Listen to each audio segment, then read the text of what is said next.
84 में संसद सदस्य बना, फिर 91 में एक बार फिर बना, फिर मुख्यमंत्री और 2003 तक मुख्यमंत्री रहा। राजगढ़ जिले के लिए जो मैं कर सकता था, राजगढ़ संसदीय क्षेत्र के लिए जो मैं कर सकता था मैंने किया, और मेरे दरवाजे हमेशा हमेशा के लिए राजगढ़ जिले के और राजगढ़ संसदीय क्षेत्र के मतदाता भाइयों और बहनों के लिए खुले हैं। चाहे मैं सांसद रहा नहीं रहा, लेकिन सदैव आपके मेरे दरवाजे आपके लिए खुले हैं। अब आपके सामने विकल्प है। रोडमल नागर जी 2 बार के सांसद हैं। मेरा कुछ ज्यादा उनसे परिचय नहीं है, लेकिन स्थानीय लोगों ने कुछ उनका लेखा जोखा आपको बताया है। मैं इतना ही आपसे कह सकता हूं कि ये चुनाव मैंने आप लोगों के भरोसे लड़ा है, मेरे कार्यकर्ताओं के भरोसे लड़ा है, मतदाताओं के जो हमारे मतदान केंद्र हैं उनके प्रतिनिधियों के आधार पर लड़ा है। ये मेरा चुनाव मैं नहीं लड़ रहा हूं, मेरे हजारों कार्यकर्ता आज चुनाव लड़ रहे हैं। और इसलिए मैं आपसे इतना ही कह सकता हूं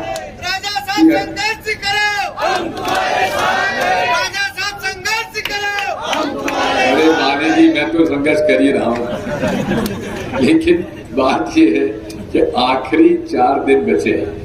इस आखिरी 4 दिन में जितने भी कांग्रेस के कार्यकर्ता हैं और जितने भी कांग्रेस के समर्थक हैं, आप उस तरह से चुनाव लड़िए जिस तरह से पंचायत चुनाव लड़ते हैं। आप जहां जितने बैठे हैं सब पंचायत चुनाव लड़ने के उस्ताद हैं। आप जानते हैं कैसे जोड़ तोड़ करना, कैसे लोगों का मान मनोबल करना, कैसे अपने मतदान केंद्र पर चुनाव जीतना। ये मेरी आपसे प्रार्थना है कि ये चुनाव आपको लड़ना है और आप मेरे प्रतिनिधि के रूप में आप चुनाव लड़ेंगे। मुझे पूरा भरोसा है कि आप हम सब सफल होंगे। मैं तो जनता से एक ही बात कहता हूं, मैंने जो यहां सेवा की है वो आपके सामने है।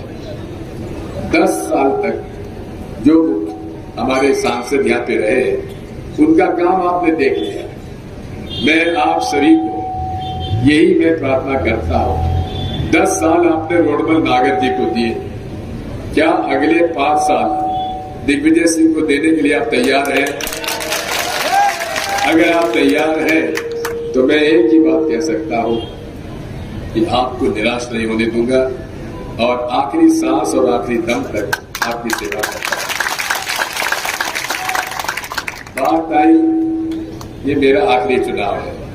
हाँ है, और मैं जो कहता हूं उससे मैं पलटता नहीं हूं, क्योंकि उस समय जब 2003 की सरकार थी मैं नहीं बना पाया कांग्रेस सरकार, मुख्यमंत्री था, मैंने जवाबदारी अपने ऊपर ली और 10 साल तक मैंने कोई चुनाव नहीं लड़ा। इसलिए मैं उन नेताओं में नहीं हूं जो कहे कुछ और करे कुछ। इसलिए मेरा ये आखिरी चुनाव है। मेरे कार्यकर्ता, मेरे नेता आप सब हो, और ये आप पर निर्भर करता है कि मैं राजगढ़ का प्रतिनिधित्व लोकसभा में करूं कि न करूं, आपकी आवाज बुलंद करूं कि न करूं, ये आप पर निर्भर है। यही मेरी आपसे प्रार्थना है। मैं आभारी हूं सचिन पायलट जी का, जो उन्होंने मेरे निमंत्रण पर यहाँ बुलाने, और मुझे उम्मीद है उनकी बात आप सुनेंगे, समझेंगे और उस पर आप निर्णय लेंगे। बहुत बहुत धन्यवाद। बोलो भारत माता की धन्यवाद। जय हिंद। कांग्रेस पार्टी के और हम सबके, सोनिया गांधी जी के, राहुल जी के, खड़गे साहब के उम्मीदवार इस लोकसभा क्षेत्र से आदरणीय दिग्विजय सिंह जी, देवव्रत जी, जिलाध्यक्ष महोदय, हमारे पूर्व सांसद नारायण सिंह जी, और हम संसद में इकट्ठे थे 5 साल, और मंच पर सभी पार्टी के पदाधिकारीगण, हमारे कुणाल जी जिनका भाषण आपने सुना, मीनाक्षी जी, सुरेश जी, बापू जी, और मैं देख रहा हूं यहाँ पर राजस्थान और झालावाड़ के सभी नेता दिग्विजय सिंह जी के लिए काम करने के लिए यहाँ पर आए हैं। मंच पर सभी हमारे साथी बैठे हैं और इस सभा में मौजूद दोस्तों, नौजवान साथियों, बुजुर्गों और प्यारे बच्चों, अभी आपने भाषण सुने प्रियव्रत जी के, दिग्विजय सिंह जी के। 7 मई को मतदान है। ये मतदान आपको देश में एक नई सरकार का निर्माण करने के लिए करना है। ये मतदान इस देश के अगले 5 साल की दिशा और दशा तय करने का मतदान है। ये लोकसभा में आपकी नुमाइंदगी कौन करेगा, इस बात का निर्णय आप लोगों को करना है। और मुझसे पूर्व में जो भाषण दिए, मुझसे बेहतर आप जानते हो कि आपने जिन सांसद को चुन के रखा है उनकी तुलना अगर हम दिग्विजय सिंह जी से करें, और मैं इसलिए दिग्विजय सिंह जी को बोल रहा था कि आप मेरे से उम्र में बड़े हो, सब चीज में बड़े हो, स्वर्गीय पायलट साहब के साथ आपने काम किया है, ये मुझे शोभा नहीं देता कि मैं आपके बाद भाषण दूं, लेकिन ये बहुत आप जानते हो जिद्दी हैं, जब पकड़ लेते हैं कि बात को कुछ छोड़ते नहीं। और मैं बचपन से इनको देख रहा हूं, जिस बात को ठान लिया उसको फिर पूरा करके दिखाते हैं। वो नर्मदा मैया की पदयात्रा करनी हो, भाजपा के खिलाफ मोर्चा खोलना हो, संघर्ष करना हो, पार्टी के लिए कैंपेन करना हो, हर क्षेत्र में देश के किसी कोने में जब जब कांग्रेस पार्टी ने इनको कुछ भी दिशा निर्देश दिए हैं, एक कर्मठ कार्यकर्ता के तौर पर इन्होंने सब जगह जाकर काम किया। परिस्थिति कैसी भी हो, लेकिन अपने लोगों को, प्रदेश की जनता को और इस जिले से, जिस जिले का नाम आज दिग्विजय सिंह जी की वजह से हो रहा है, मैं आप सबको बहुत सौभाग्यशाली मानता हूं कि इतने लंबे अरसे के बाद दोबारा पार्टी ने यहाँ पे इनको आपके बीच में उम्मीदवार बनाया है। दोस्तों, ये चुनाव निर्णायक चुनाव है। इस चुनाव में आपको देश में कौन सेवा देगा 5 साल, इस बात का निर्णय करना है। और आपने देखा 10 साल से जो सरकार दिल्ली में है, उस सरकार ने जिन बातों को बोलकर सत्ता हासिल करी थी, महंगाई की, किसानी की, बेरोजगारी की, काले धन की, भ्रष्टाचार की, उन सब बातों को भूलकर अब एक ऐसा माहौल बना दिया जहां निर्वाचित मुख्यमंत्रियों को जेल में डाल रहे हैं। 2 निर्वाचित मुख्यमंत्री, आपकी विचारधारा अलग हो सकती है, पार्टी अलग हो सकती है, लेकिन देश में ऐसा माहौल बना दिया कि प्रमुख विपक्षी पार्टी कांग्रेस है। कांग्रेस पार्टी के बैंक के खाते आपने सीज कर दिए, मुख्यमंत्री को जेल में डाल दिया। चंडीगढ़ में महापौर का चुनाव हो रहा था, आप सबने देखा होगा, निर्वाचन अधिकारी खुद बैठ के वोटों को खराब कर रहा है। संवैधानिक संस्थाओं को लगातार चुनौती मिल रही है। देश में भय का माहौल बना रखा है, प्रतिशोध की भावना से, बदले की भावना से विपक्ष को टारगेट किया जा रहा है। सरकार की पूरी ताकत लगी हुई है विपक्ष के नेताओं की आवाज को खत्म करने के लिए। 147 सांसदों को एक दिन में निलंबित कर दिया और फिर कानून पारित किए जा रहे हैं। आपने कहा किसान की आमदनी दुगनी हो जाएगी, आपने कहा काला धन विदेश से लेकर आएंगे, आपने कहा घुसपैठियों को बाहर भगा देंगे। मैं चुनौती देता हूं केंद्र सरकार को, इन 10 सालों में आपने किस मोर्चे पर काम किया? आपने भाषण दिए, टेलीविजन में विज्ञापन दिए, अखबार में फोटो छपवाई, लचीली बातें बोलकर लोगों का मन जीतने की कोशिश करी, लेकिन धरातल पर आप हर मोर्चे पर नाकामयाब रहे हो। और मुझे खुशी है, कांग्रेस पार्टी ने जो घोषणा पत्र बनाया है उसमें हमने वादा किया है, इस देश में जो सबसे गरीब परिवार है, प्रत्येक परिवार की जो प्रमुख महिला होगी, उसके खाते में प्रति वर्ष 1 लाख रुपए हम लोग देंगे इस महंगाई से मुकाबला करने के लिए। ये छोटी बात नहीं है। प्रति माह 8,333 रुपया उस महिला के खाते में जाएगा जो देश में सबसे गरीब परिवार है। हमने वादा किया है किसान को न्याय दिलाने के लिए। ये झूठ बोलते थे, किसान की बात करते थे, किसान का दर्द समझने वाला को दिल्ली में बैठा ही नहीं है। ये जो शासन कर रहे हैं इनको कोई लेना देना नहीं है, ना किसान से, ना खाद से, ना बीज से, ना बिजली से, ना पानी से। इनको सिर्फ बात करनी है हिंदू की, मुसलमान की, मंदिर की, मस्जिद की। और नए नए भाषण अब कह रहे हैं कांग्रेस का राज आ गया तो बहनों के मंगलसूत्र छीनकर औरों को दे देंगे। कांग्रेस का राज आ गया तो घर में अगर 2 भैंस है तो 1 भैंस छीन लेंगे आपकी। मुझे समझ में नहीं आता। कांग्रेस को 55 साल जनता ने सेवा का मौका दिया। इन 55 सालों में कांग्रेस ने क्या क्या नहीं दिया।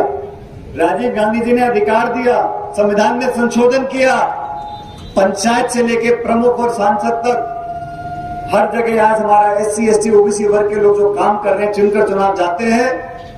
महिलाओं को आरक्षण दिया 50% का। खेती करने वाले को जमीन का अधिकार इंदिरा गांधी जी ने दिया। सोनिया जी की वजह से आज देश में नरेगा का कानून है। अरे हमने तो दिया है, जनता को दिया है। मनमोहन सिंह जी ने 76,000 करोड़ रुपए का किसान का कर्जा माफी की। हम लोग देते हैं, नीति निर्माण करते ताकि लोगों की मदद हो। आप क्या करते हो? आप देश के हवाई अड्डे, रेलवे लाइन, बिजली घर, खान, वो सब औने पौने दाम में चंद लोगों को दे दिए। 16 लाख करोड़ रुपया चंद उद्योगपतियों का कर्जा माफ कर दिया। लास्ट में खाई बढ़ गई है दोस्तों, अमीर गरीब की। दे दी। सुधरने वाला कोई नहीं है। पेट्रोल डीजल देसी घी से महंगा हो गया। गैस का सिलेंडर 1100 का बिकता था, अब जाके में जो वोट पड़ा है, अब वोट ऐसी चीज है कि लोग बात करते हैं। अखबार टीवी में नहीं आएगा, लेकिन लोगों से अब बंद कमरे में बात करो। कैसा आप जाना तय। भाजपा का राज खत्म होने वाला है, लेकिन सबसे महत्वपूर्ण है, मध्य प्रदेश में हम सरकार नहीं बना पाए, लेकिन एक दोबारा मौका हमको मिला है और मेरी तो आपसे नाराजगी भी है। मैं तो विधानसभा क्षेत्र में प्रियव्रत जी के लिए वोट मांगने आया था। आपने बापरे का बछड़ा लगा के यहाँ पर भी 13,000 वोट से रह गए, लेकिन आप लोगों को मैं सचेत करने आया हूं। दिग्विजय सिंह जी चुनाव जीत रहे हैं, कृपया करके इस हवन में अपनी आहुति डालो और 26,000 से कम जीत होनी चाहिए दिग्विजय सिंह जी की। ये निवेदन आपसे करने के लिए आया। सोनिया गांधी जी ने, पूरे गांधी परिवार ने, खड़गे साहब ने जब दिग्विजय सिंह जी को बोला, तो वैसे भी सांसद है राज्यसभा के, लेकिन आप लोगों का मान सम्मान रखने के लिए, संसद में आपकी आवाज को बुलंद करने के लिए आप सब लोगों के बीच में आए। जैसा खुद कह रहे थे, आपके भरोसे पर चुनाव लड़ रहे हैं और पूरी बीजेपी की ताकत, सारे मंत्री, मुख्यमंत्री, प्रधानमंत्री सब टूट के पड़े यहां पर, ये देखने के लिए कि हम भी देखते हैं राजा चुनाव कैसे जीतेगा। अरे चुनाव जीतेंगे, डंके की चोट पे जीतेंगे और बहुमत से जीतेंगे। आपने 2-2 बार जिनको वोट दिए, उनका भी काम आपने देखा और 4-5 दशक से खून पसीना मेहनत कर इस क्षेत्र का, जिले का तो नाम रोशन किया है। आज उस मजदूरी की दिहाड़ी देने का समय है। भूल लो जाति, बिरादरी, धर्म, ये सब बातें भूलकर कांग्रेस पार्टी सबका परिवार है। 140 साल पुरानी पार्टी है। मैं तो विशेष रूप से, मैं कल छत्तीसगढ़ में था, आज मैं वोट मांगने आपसे आया हूं। कोई साधारण प्रत्याशी नहीं, आपके अपने हैं, आपके माननीय हैं और मुझे खुशी होती है बोलते हुए। इतना लंबा राजनीतिक जीवन रहा, प्रदेश अध्यक्ष, सांसद, विधायक, मंत्री, मुख्यमंत्री, सब पदों पर रहे, लेकिन मुझे फक्र है इस बात का कि इनके दामन पर कोई छींटा नहीं है, कोई कीचड़ नहीं है। ऐसे कितने लोग हैं राजनीति में जो दबंगी से बात को बोलते हैं और हर चुनौती का मुकाबला करते हैं। आप सब सौभाग्यशाली हो। मेरा निवेदन स्वीकार करो। 7 तारीख को पंजा छाप अपनी पुरानी पहचान है, इस पर बटन दबाकर दिग्विजय सिंह जी को संसद में भेजो। लोकसभा में जाएंगे और जो बदलाव पूरे देश में हो रहा है उसके भागीदार आपको बनना है। ये लोग पहले बोलते थे 300 पार, 400 पार, 500 पार, अभी सब चुप हो गए, अब कुछ नहीं बोल रहे। अब वो समझ गए कि हमारी जमीन खिसक रही है और 10 साल का पूरा समय दिया। आप लोगों को देखना पड़ेगा, तुलना करनी पड़ेगी। 10 साल की ये सरकार है और 10 साल के मनमोहन सिंह जी की सरकार की। शिक्षा का अधिकार, सूचना का अधिकार, खाद्य सुरक्षा का अधिकार, रोजगार का अधिकार, वो सारे काम हमारी सरकार ने किए। और ये लोग, मैंने कहा ना, अब ऐसी ऐसी बातें बोल रहे हैं कि देख कांग्रेस पार्टी आ गई तो पाकिस्तान में पटाखे चलेंगे, कांग्रेस पार्टी जीत गई तो आपका घर छीन लेंगे। मतलब लोगों को डरा रहे हैं और सफेद झूठ बोल रहे हैं। हमारा घोषणा पत्र छपा हुआ है, स्याही में लिखा है किसान को एमएसपी पे कानून बनेगा, गरीब परिवार को लाख रुपया मिलेगा, 30 लाख पद भरे जाएंगे, दिहाड़ी लगेगा कि 400 रुपए होगी। अरे गरीब की जेब में पैसा जाएगा तो राहत इस देश में मिलेगी। इस सबको संभव करने के लिए हम सब सामूहिक रूप से आपसे निवेदन करने के लिए आए हैं कि दिग्विजय सिंह जी को आपने लंबा आशीर्वाद दिया है, उनके पूरे परिवार को दिया, इनको दिया कि ना जैसे वो खुद कह रहे हैं, बाकी लोग कह रहे हैं, इस उम्र में आखिरी बार चुनाव लोकसभा का लड़ रहे हैं। आप सबसे कहना चाहता हूं, एक एक वोट इनके 40, 45, 50 साल के परिश्रम, लगन, त्याग, तपस्या को देनी है। एक एक वोट पंजा छाप मोहर लगानी है। 4 जून को जब मतगणना होगी तो सबसे ज्यादा वोटों से पूरे प्रदेश में अगर वो जीतेगा तो दिग्विजय सिंह जी को जीतना चाहिए। और ये दिग्विजय सिंह जी, मैंने कहा ना आपको, बहुत जिद्दी है, लेकिन मैं भी भतीजा जिद्दी कम नहीं हूं उनसे। मैं भी ऐसे मारूंगा नहीं। आपने प्रेरित की नैया पार्टी लगाई, लेकिन दिग्विजय सिंह को जिताना पड़ेगा भारी बहुमत से। दोनों हाथ खड़े कर मुझे आश्वासन देकर जाओ कि भारी बहुमत से जीतेंगे और लाखों वोट से जीतकर संसद में जाएंगे। बहुत बहुत धन्यवाद। भगवान आपको खुश रखे, हमेशा फॉलो आगे बढ़ो और आपका आशीर्वाद हमें बना रहे। बहुत बहुत धन्यवाद। जय हिंद, राम राम साहब।